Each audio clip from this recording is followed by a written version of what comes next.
AP cabinet మీటింగ్లో మంత్రుల పనితీరుపై అసంతృప్తి వ్యక్తం చేశారు సీఎం చంద్రబాబు. మరోసారి 1995 నాటి పాత చంద్రబాబును చూస్తారని ఫైర్ అయ్యారు. తాను తప్ప మంత్రులు ఎవరూ సరిగా పనిచేయడం లేదని తేల్చేశారు.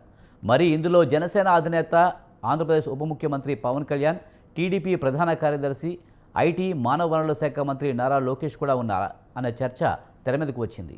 చంద్రబాబు అయితే చాలా స్పష్టంగా మంత్రులు ఎవరూ సంతృప్తికరంగా పనిచేయడం లేదని చెప్పారు. అంటే ఇందులో వాళ్ళిద్దరికీ కూడా మినహాయింపులు ఏమీ లేదని అనొచ్చు అని చెబుతున్నారు రాజకీయ విశ్లేషకులు. సబ్జెక్ట్ వచ్చి మనకు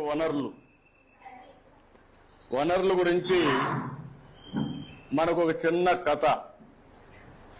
మోనా రాజు తమ ఇంటిని శుభ్రపరుస్తూ వాళ్ళ తల్లితో గడుపుతూ ఉంటారు. అప్పుడు ఈ బట్టలు, పాత్రలు, ఆహార ధాన్యాలు, దువ్వెనలు, తేనె సీసా, పుస్తకాలు చూడండి. వీటిలో ప్రతి ఒక్క దానికి ఉపయోగం ఉంటుంది అనింది. ఎవరు? మోనా చెప్పింది. అందుకే అవి ముఖ్యమైనవి, ఇవి అన్ని కూడా వనరులు అని ఎవరు చెప్పారు? అది అయిన తర్వాత వనరులు అంటే ఏంటి అని రాజు వాళ్ళ అమ్మని అడిగాడు. అడిగినప్పుడు